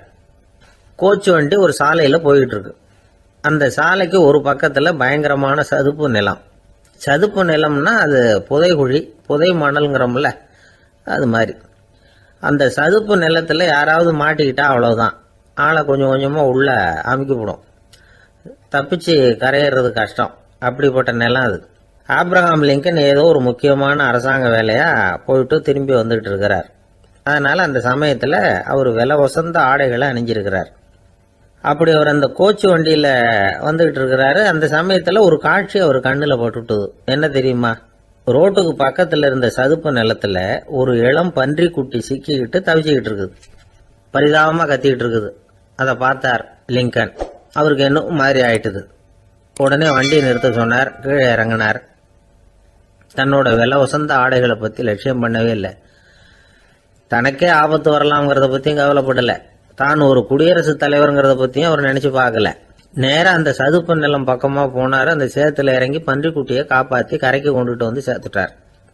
அதுக்கப்புறம் நிம்மதியாக கோச்சு வண்டியில் ஏறி வெள்ள மாளிகைக்கு வந்து சேர்ந்தார். ட்ரெஸ்ஸு, உடம்பு பூரா சேறு சகதி. பார்க்குறவங்களுக்கெல்லாம் ஆச்சரியமாக போச்சு. அவங்களுக்கு ஒன்றும் புரியல. இவர் நேராக ட்ரெஸ்ஸு மாற்றிக்கிறதுக்காக போனார். கோச்சு வண்டி ஓட்டிகிட்டு வந்தவங்கிட்ட போய் எல்லாரும் கேட்டாங்க என்ன ஆச்சு அப்படின்னு. அவர் வர்ற வழியில் நடந்த விவரத்தை சொன்னார். ஆப்ரஹாம் லிங்கனுடைய இந்த இறக்க குணத்தை எல்லாரும் பாராட்டினாங்களாம், புகழ்ந்தாங்களாம். ஆனால் இதுக்கு லிங்கன் என்ன பதில் சொன்னார் தெரியுமா? தயவு பண்ணி இந்த புகழ்ச்சியான பேச்சையெல்லாம் ஒதுக்குங்க, அதெல்லாம் வேணாம். அந்த சின்ன பிராணி சகதியில் மாட்டிக்கிட்டு துடிச்சிக்கிட்டு இருந்தது, அதை பார்த்தேன். உடனே என்னுடைய இதயத்தில் ஒரு முள்ளு தைச்சது மாதிரி ஒரு உணர்வு. அந்த முள்ளை பிடுங்கி எறிஞ்சேன், அவ்வளவுதான். உண்மையில் அந்த பிராணிக்கு நான் உதவினேங்கிறத விட எனக்கு ஏற்பட்ட இன்னலை போக்கிக்கிட்டேன் அப்படிங்கிறது தான் உண்மை. அதுதான் பொருத்தம். அப்படி இருக்கிறப்போ இதில் புகழறதுக்கு என்ன இருக்குது அப்படின்னாரு ஆப்ரஹாம் லிங்கன். எவ்வளவு யதார்த்தமான வார்த்தைகள் பாருங்க. இந்த காலத்தில் நம்மளையும் பல பேர் அப்படி உண்டு. நீச்சல் தெரியாத ஒரு ஆள் தண்ணியில் இறங்கிட்டான். தண்ணி ஆழம்ங்கிறது அப்புறமா தான் தெரிஞ்சுது. தத்தளிக்க ஆரம்பிச்சுட்டான். வாழ்னு கத்துறான். கரையில் நின்றுட்டு இருந்த ஒருத்தர் இதை பார்த்தார். உடனே அவருக்கு இதயத்தில் முள்ளு தைச்சது மாதிரி ஒரு உணர்வு. உடனே குபீர்னு தண்ணியில் பாஞ்சார். அவரை காப்பாற்றி கரைக்கு கொண்டுட்டு வந்து சேர்த்தார். இதை பார்த்துக்கிட்டு இருந்த இன்னொருத்தர் காப்பாற்றின அந்த ஆளை பாராட்டி புகழ்ந்தார். என்ன புகழாதீங்க சார் அப்படின்னார் அவர். ஏன்னு கேட்டார் இவர். நான் அந்த ஆளை ஏன் காப்பாற்றினேன் தெரியுமா? அவன் நேற்றுக்கு என்கிட்ட 300 ரூபா கடன் வாங்கியிருக்கிறான். இவன் தண்ணியில் போட்டான்னா நான் கொடுத்த கடனும் தண்ணியில் போடும். அதனால தான் விழுந்து காப்பாற்றினேன் அப்படின்னா அந்த ஆள். ஒரு ஊரில் ஒருத்தர் இருந்தான். ஒரு நாள் காலையில் எழுந்திரிச்சான். ஒரு 10 ரூபாய் எடுத்து சட்டை பையில் வச்சுக்கிட்டான். கடை தெருவுக்கு புறப்பட்டான். காய்கறி வாங்குறதுக்காக அவன் போகிறான். காய்கறி சந்தைக்கு போய் சேர்ந்தான். கத்திரிக்காய் 4 கிலோ கொடுங்கன்னா கொடுத்தாங்க. காசு கொடுக்கறதுக்காக சட்டை பையில் கையை விட்டான். பணத்தை காணும். 10 ரூபாயை சட்டை பையில் வச்சுக்கிட்டு தான் வந்தான். அது இப்போ அங்கே இல்லை. வழியில் எங்கேயும் அது விழுந்துட்டு போல்ருக்கு. அல்லது யாராவது திருடர்கள் தெரியாமல் அதை எடுத்துக்கிட்டு போட்டாங்களா என்னன்னு தெரியல. எப்படியோ 10 ரூபாயை அவன் இழந்துட்டான். கையில் காசு இல்லை. அதனால் கத்திரிக்காயை திருப்பி கொடுத்துட்டு கவலையோடு வீட்டுக்கு திரும்பி வந்தான். அதையே நினச்சிக்கிட்டு இருந்தான். அவனுக்கு துக்கம் அதிகமாக போச்சு. அழ ஆரம்பிச்சிட்டான். காய்கறிகள் வாங்கிட்டு வந்து ஆனந்தமாக சமைச்சு சாப்பிட்லாம்னு நினச்சோம். அது முடியாமல் போச்சேங்கிற கவலை அவனுக்கு. அதனால் அதை மறக்கவே முடியல. இது நடந்து கொஞ்ச நாள் ஆச்சு. அதே மனுஷன் இன்னொரு நாள் அதே மாதிரி புறப்பட்டான். பணத்தை எடுத்து பையில் வச்சுக்கிட்டான். காய்கறி சந்தையை நோக்கி போய்கிட்டு இருக்கிறான். இப்போ வழியில் ஒரு ஏழை பையனை பார்த்தான். தம்பி எங்கே போகிற அப்படின்னு கேட்டான். ஐயா பள்ளிக்கூடத்துக்கு போயிட்டுருக்கிறேன்னா அவன். சரி, அதுக்கே எவ்வளவு கவலையோடு போயிட்டுருக்கிற அப்படின்னு விசாரித்தான் அவன். ஐயா நான் ரொம்ப ஏழை, வீட்டில் வசதி இல்லை, பரீட்சைக்கு பணம் கட்டணும், இன்றைக்கி கடைசி நாள், என்ன செய்கிறதுன்னு தெரியலன்னா. இவன் பார்த்தான். தாங்கிட்ட இருக்கிற பணத்தை எடுத்து அந்த பையன்கிட்ட கொடுத்தான். இதை வச்சுக்கோ, உடனே பணத்தை கட்டு, நல்லா படி, பரீட்சை எழுது அப்படின்னு சொல்லிவிட்டு திரும்பி வந்துட்டான். வெறுங்கையோடு திரும்பி வந்தோம். வீட்டில் கேட்குறாங்க எங்கே காய்கறின்னு வழக்கம் போல் கேட்டாங்க. இவன் நடந்ததை சொன்னான். இப்போ வீட்டில் இருந்தவங்க அவங்ககிட்ட ஒரு கேள்வி கேட்டாங்க. ஏங்க இதே மாதிரி முன்னாடி ஒரு தடவை காய்கறி வாங்க போய் வெறுங்கையோடு திரும்பி வந்தீங்க, இப்போவும் வெறுங்கையோடு தான் திரும்பி வந்திருக்கிறீங்க. ஆனால் முன்னாடி வந்தப்போ வருத்தமாக இருந்தீங்க, இப்போ உங்கள் முகத்தில் வருத்தம் தெரியலையே அப்படின்னு கேட்டிருக்கிறான். அதாவது வீட்டில் இருக்கிறவங்க கேட்டாங்களாம். இப்போ அந்த மனுஷன் யோசிக்க ஆரம்பிச்சானாம், இந்த 2 நிகழ்வுகளுக்கு என்ன வித்தியாசம்? போன தடவை அவன் பணத்தை இழந்தான், இந்த தடவை அவன் பணத்தை இழந்திருக்கிறான். போன தடவை யாரோ திருடிட்டு போயிட்டாங்க, இந்த தடவை அவனாவே ஒரு பையன் பேரில் இறக்கப்பட்டு எடுத்து கொடுத்துருக்குறான். அன்னைக்கு பணம் போயிட்டுதேன்னு வருத்தமாக இருந்தது, இன்னைக்கு பணம் போனாலும் மனசுக்கு மகிழ்ச்சியாக இருக்குது, நிறைவாக இருக்குது. கொஞ்சம் யோசிச்சு பாருங்கள். பணத்தை இழந்தது மகிழ்ச்சிக்கோ வருத்தத்துக்கோ காரணமாக இருக்க முடியாது. அப்படின்னா வேற எது காரணம்? அன்றைக்கு பணத்தை இழந்துட்டேன்னு அழுதான், இன்றைக்கு பணத்தை இழந்தாலும் மகிழ்ச்சியாக இருக்கிறான். ஆகவே மகிழ்ச்சிக்கும் துக்கத்துக்கும் இழப்பு காரணம் அல்ல, இழப்பு பற்றிய நம்முடைய அறிவு தான் காரணம் அப்படிங்கிறது பெரியவர்களுடைய கருத்து. எந்த பொருளும் நமக்கு கவலையை உண்டு பண்ணுறதில்ல, அந்த பொருள் பேரில் நாம் வைக்கிற பற்று தான் கவலையை உண்டு பண்ணுது. பொருள்கள் நம்ம விட்டுட்டு போயிட்டா நாம் அழுதுகிட்டு இருக்கிறோம், நாமே அதுகளை விட்டுட்டு வந்துட்டா மகிழ்ச்சியாக இருக்கிறோம். இந்த உண்மையை புரிஞ்சுக்கிட்டு நம்முடைய வாழ்க்கையை நல்ல விதமாக அமைச்சிக்கணும். ஒரு ஆள் அழுதுகிட்டு இருந்தான், ஏன்டா அழுகுறேன்னு கேட்குறார் ஒருத்தர். இழக்கிறதுக்கு எதுவும் இல்லை அதனால் அழறேன்னா. என்னடா சொல்கிறேன்னார். கிட்ட வாங்க சொல்கிறேன்னா. இந்த மணி பர்ஸை வேற ஒருத்தன் பாக்கெட்லேருந்து திருடினேன், அப்புறம் தான் புரிஞ்சுது அவங்ககிட்ட இழக்கிறதுக்கு எதுவும் இல்லைங்கிறது. ஆமாங்க, இது காலி பர்ஸு, அதனால் இப்போ அழுதுகிட்டு இருக்கிறேன், திருடியும் பிரயோஜனம் இல்லை அப்படின்னு சொல்லிவிட்டு அழுதானா. கப்பல் கடலில் போய்கிட்டு இருக்கு. புயல், சூறாவளி, அலையெல்லாம் பெருசு பெருசாக ரொம்ப உயரமாக உண்டாகுது. கடுமையான காற்றிலேயும் வேகமான அலைகள்லேயும் சிக்கி அந்த கப்பல் தடுமாறுது. திசை மாறி போச்சு, எந்த பக்கம் போயிட்டு இருக்கிறோம்னே தெரியல. அந்த கப்பலை செலுத்திக்கிட்டு இருந்த மாலுமி ரொம்ப சாமர்த்தியமாக செயல்பட்டார். தன்னுடைய அறிவாற்றலையும் திறமையையும் முழுமையாக பயன்படுத்தினார். அந்த கப்பலை கட்டுப்படுத்தினார். மெதுவாக அந்த சூறாவளியிலிருந்து கப்பலை காப்பாற்றி கரைக்கு கொண்டுட்டு வந்து சேர்த்துட்டார். மாலுமின்னு ஒருத்தர் இருந்ததுனால அந்த மரக்கலம் காப்பாற்றப்பட்டது. மாலுமின்னு ஒருத்தர் இல்லைன்னு வச்சுக்கோங்க, அந்த கப்பலோட கதி என்னவாயிருக்கும் யோசிச்சு பாருங்க. ஒரு கோபக்காரனுடைய நிலைமையும் அப்படித்தானா. கோபக்காரன்கிறவன் ஒரு மாலுமி இல்லாத மரக்கலம் அப்படிங்கிறார் நபிகள் நாயகம். கொந்தளிக்கிற கடல்ல கொடுமையான அலைகளின் உச்சியில் அல்லல் படுகிற மரக்கலத்தை விட மோசமானது கோபக்காரனின் நிலைமை அப்படிங்கிறது அவருடைய கருத்து. அது மாதிரி இதுன்னு சொல்லல, அதை விட மோசம் இது அப்படிங்கிறார். ஏன் தெரியுமா? ஒரு கப்பல் கடல்ல தடுமாறினா அதை சரிப்படுத்த மாலுமி இருக்கிறார். அவர் தன்னுடைய சாமர்த்தியத்தினால் அதை கட்டுப்படுத்தி சரியான வழிக்கு கொண்டுட்டு வந்துடுவார்.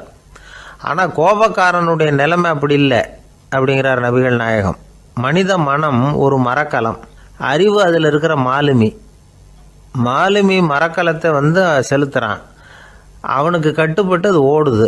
ஆனால் கோபக்காரனுங்கிற மனுஷங்கிட்ட அறிவுங்கிற மாலுமி சரியாக வேலை செய்ய மாட்டான். ஏன்னா கோபம் அந்த மாலுமியின் கண்களை அவிச்சிரும், காதுகளை கேட்காம பண்ணிவிடும். கண்ணையும் காதையும் மூடி விட்டு கப்பலை ஓட்டுனா எப்படி ஓட்டுறது? அதனால் கோபக்காரன் மாலுமி இல்லாத மரக்கலம். இடி மின்னலில் மாட்டிக்கிட்டு கஷ்டப்படுற கப்பல் மாதிரி கஷ்டப்படுறான். பெரியவங்கள்லாம் என்ன சொல்கிறாங்க? உனக்கு கெடுதல் பண்ணவனுக்கும் நீ நன்மையே செய், எவருடைய விருப்பு வெறுப்பையும் பொருட்படுத்தாதே, பரம எதிரிக்கும் நீ நன்மை செய்ய ஆரம்பித்தா உன்னுடைய தூய நிலையை பார்த்துட்டு அவனும் உனக்கு நெருக்கமான நண்பனாக ஆயிடுவான். இதுதான் பெரியவங்க நமக்கு சொல்லியிருக்கிறது. புனித குரான் சொல்கிறது என்ன? தீமையை நன்மையை கொண்டே நீர் தடுத்து கொள்ளும் அப்படின்னு சொல்லப்பட்டிருக்கு. அதில் இன்னா செய்தாரை ஒருத்தல் அவர் நாண நன்னயம் செய்து விடல் அப்படிங்கிறார் திருவள்ளுவர். செல்வந்தர் ஒருத்தர்கிட்ட ஒரு சிறுவன் ஆடு மேய்ச்சிக்கிட்டு இருந்தானா. பெரியவர் அவனை கூப்பிட்டு, நீ நேராக போய் ஒரு ஆட்டில் உள்ள ரொம்ப நல்ல பகுதி எதுவோ அதை எடுத்துக்கிட்டு வா அப்படின்னாரான். இவன் போனான். ஒரு ஆட்டு உடம்புல இருந்த நாக்கு, இருதயம், இது ரெண்டையும் எடுத்துகிட்டு வந்து கொடுத்தானான். பெரியவர் வாங்கி பார்த்தார். அதுக்கப்புறம் இப்போ நீ போய் இன்னொரு ஆட்டில் இருக்கிற ரொம்ப கெட்ட பகுதி எதுவோ அதை எடுத்துகிட்டு வா அப்படின்னாரான். இவன் போய் எடுத்துகிட்டு வந்தான். அவன் கையில் இருந்தது மறுபடியும் அதே மாதிரி நாக்கு, இருதயம், இது ரெண்டும் தான். என்னது இப்பவும் அதையே கொண்டுட்டு வந்திருக்கிற அப்படின்னாரான் பெரியவர். இவன் சொன்னானா, ஒரு உடம்புல உள்ள ரொம்ப நல்ல பொருளும் இதுதான், ரொம்ப கெட்ட பொருளும் இதுதான் அப்படின்னானா. இளம் வயசில் இப்படி பதில் சொன்னவர் தான் பேரறிஞர் லுக்மானுல் ஹக்கீம் அவர்கள். கோபப்படாமல் இருந்தால் இது ரெண்டும் நல்லா வேலை செய்யும், கோபப்பட்டால் இது ரெண்டும் மோசமாக வேலை செய்யும். அதை புரிஞ்சுக்கிறதுக்காகத்தான் இன்றைக்கி இந்த தகவல். கோபம் வந்துட்டால் நாம் என்ன செய்கிறோங்கிறது நமக்கே தெரியாது. ஒருத்தர் டாக்டர்கிட்ட போனார் அவசரமா.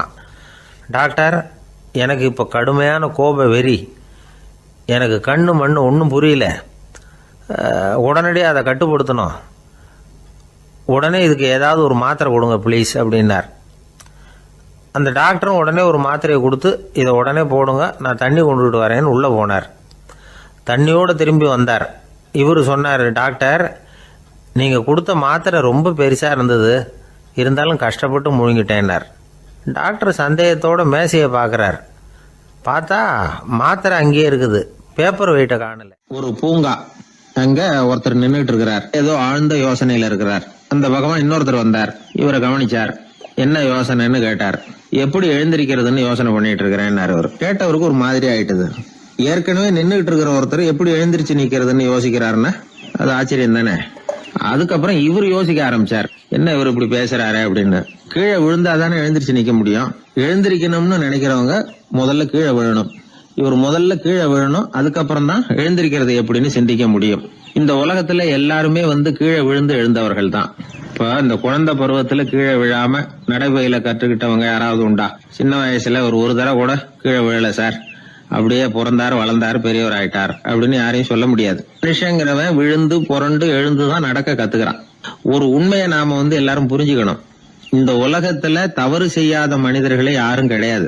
அப்படி இருக்கிறப்போ எப்போதாவது நாம தவறு பண்ணிவிட்டோம்னா அதுக்காக மனசு உடைஞ்சு போயிடக்கூடாது, வாழ்க்கையில வெறுப்பு வந்துடக்கூடாது. தவறு நடந்துட்டுதா அதுக்காக மனசு உடைஞ்சு போடாதீங்க, அதை ஒரு பாடமா எடுத்துக்கங்க. அதே தவறு மறுபடியும் நடக்காம வேணும்னா பாத்துக்கலாம், அது போதும். தடைக்கல்ல படிக்கெல்லாம் மாத்திக்கணும், இதுதான் இதுல முக்கியம். ஒரு அலுவலகம், அங்க ஒரு அதிகாரி, அவர் உயர்ந்த பதவியில் இருந்தார், சிறந்த நிர்வாகின்னு பேர் வாங்கினவர். அவர் தனக்கு கீழே வேலை செய்யறவங்க கிட்ட எல்லாம் சொல்லுவாராம், இந்த நிறுவனத்துல நீங்க எத்தனை தடவை வேணும்னாலும் தவறுகள் செய்யலாம், ஒரே விஷயம் என்னன்னா ஒரே தவறை மறுபடியும் செய்யக்கூடாது, அது முக்கியம் அப்படின்பாராம்.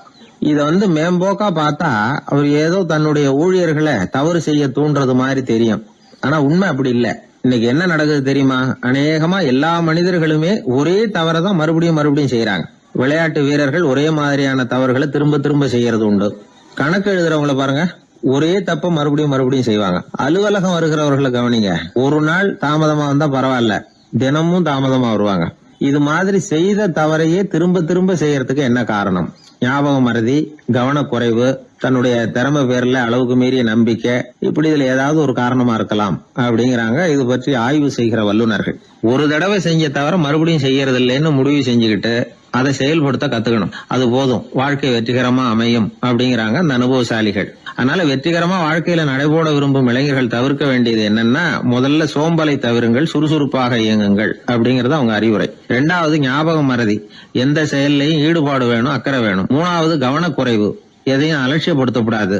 4வது என்னால முடியாதது எதுவுமே கிடையாது அப்படிங்கிற அளவுக்கு மீறிய நம்பிக்கை, அது ஆபத்துல கொண்டு போய் விட்டுரும். முதல் தவறு உங்களுக்கு ஒரு பாடமா அமையணும். ஒரு மனிதர் அவர் தன்னுடைய 2 காதுலயும் கட்டு போட்டுக்கிட்டு வந்தார். அவருடைய நண்பர் அதை கவனிச்சுட்டாரு. என்ன சார் ஆச்சு, 2 காதுலயும் கட்டு போட்டுருக்கீங்களே அப்படின்னு விசாரிச்சார். ஒண்ணுமில்ல சார், வீட்டுல ரொம்ப ஆர்வமா டிவியில கிரிக்கெட் மேட்ச் பாத்துக்கிட்டு இருந்தேன். இப்போ என்னுடைய மனைவி துணிகளுக்கு அயன் பண்ணிட்டு இருந்தாங்க. அயன் பாக்ஸ் அப்படியே வச்சுட்டு அடுப்பங்கரைக்கு போயிட்டாங்க. அந்த சமயம் பார்த்து டெலிபோன் பண்ணி அடிச்சது. அவசரமா ஓடி போய் அதை எடுத்து காதுல வச்சேன். அப்பதான் தெரியும் அது அயன் பாக்ஸ்ங்கிற விஷயம். சூடா இருந்ததா, சுட்டு விட்டது அப்படின்னாரு. ஒரு காது சரி சார், 2 காது ஏன் அப்படி ஆச்சு அப்படின்னு கேட்டார். அதே ஆளு மறுபடியும் போன் பண்ணா சார் அப்படின்னாரு. இவர் எவ்வளவு தூரம் யோசிச்சிருப்பாரு பாருங்க. தவறு மறுபடியும் நடக்கக்கூடாது, முதல் தவறு உங்களுக்கு ஒரு பாடமாக அமையட்டும் அப்படிங்கறது தான் இதுல இருந்து நாம தெரிந்து கொள்ள வேண்டிய கருத்து. அதனால தவறுகள் அதெல்லாம் தடைக்கெல்லாம் நினைக்க வேண்டாம், படிக்கெல்லாம் நினைப்போம். அப்படி நினைச்சோம்னா வாழ்க்கையில வெற்றி நிச்சயம். ஒரு ஊர்ல ஒரு கோயில் இருந்தது, ரொம்ப பழைய கோயில். உள்ள போறதுக்கே பயமா இருக்கும், எந்த நேரத்துல இடிஞ்சு விழுந்துருமோ அப்படிங்கிற பயம். அப்படி இருந்ததுனால யாரும் துணிஞ்சு சாமி கும்பிடுறதுக்கு அங்க போறதில்ல. கோயிலுக்கு வர்ற கூட்டம் கொஞ்சம் கொஞ்சமா குறைய ஆரம்பிச்சுட்டுது. கோயில் நிர்வாகிகள் எல்லாரும் கூடி உட்காந்து பேசினாங்க, என்ன பண்ணலாம்னு யோசனை பண்ணாங்க. எந்த இடம் மோசமா இருக்கோ அந்த இடத்த பழுது பார்த்தாங்க. அங்கங்க வர்ணத்தை பூசி கொஞ்சம் அழகுபடுத்தி பார்த்தாங்க. ஏதோ இந்த ஊர்ல கோயில்னு ஒன்று இருக்கு, அது மக்களுக்கு தெரியணும் அப்படிங்கிறதுக்காகத்தான் இப்படிலாம் பண்ணாங்க. இருந்தாலும் கோவில் இருக்கிற நிலைமை மக்களுக்கு தெரியும், அதனால் அங்கே வர்றது குறைச்சிக்கிட்டாங்க அவங்க. ஒரு கட்டத்தில் யாருமே வர்றதில்லை, நிலைமை அந்த அளவுக்கு ஆயிட்டுது. மறுபடியும் கோவில் நிர்வாகிகள் கூட்டம் நடந்தது. இந்த கூட்டம் கூட கோயிலுக்கு உள்ளே நடக்கலை, இடிஞ்சு விழுந்துருமோங்கிற பயம். அதனால் வெளியில தான் உட்காந்து கூட்டத்தை நடத்தினாங்க.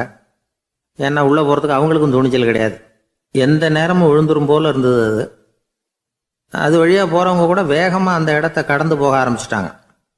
கோவில் நிர்வாகிகள் வெளியில் உட்காந்து கூட்டம் போட்டாங்க இல்லையா, அந்த கூட்டத்தில் 4 தீர்மானங்களை நிறைவேற்றினாங்க. அது என்ன 4 தீர்மானம்னா, முதல் தீர்மானம், இந்த கோவிலை இடிப்பது அப்படிங்கிற முடிவை இந்த கமிட்டி மிகவும் வருத்தத்துடன் ஏற்றுக்கொள்ளுகிறது அப்படின்னு நிறைவேற்றினாங்க. இதுக்கு பதிலாக இன்னொரு கோவிலை உடனடியாக கட்டி முடிச்சுடணுங்கிறது 2வது தீர்மானம். 3வது தீர்மானம் என்ன தெரியுமா? பழைய கோவிலின் கதவுகள், அதிலிருந்து பிரித்து எடுக்கிற செங்கல், இதையே புது கோவில் கட்டுவதற்கு பயன்படுத்தி கொள்ள வேண்டியது. பழைய கோவில் இருந்த மாதிரியே அதே வடிவத்தில் புது கோவிலையும் கட்ட வேண்டியது. பழைய கோவிலின் அஸ்திவாரத்தை அப்படியே வச்சுக்கிட்டு அதுக்கு மேலே நாம் கோவிலை கட்டிக்க வேண்டியது. இதுதான் 3வது தீர்மானம். இதையும் கமிட்டி முழு மனசோடு ஏற்றுக்கிட்டது. இது வரைக்கும் சரி.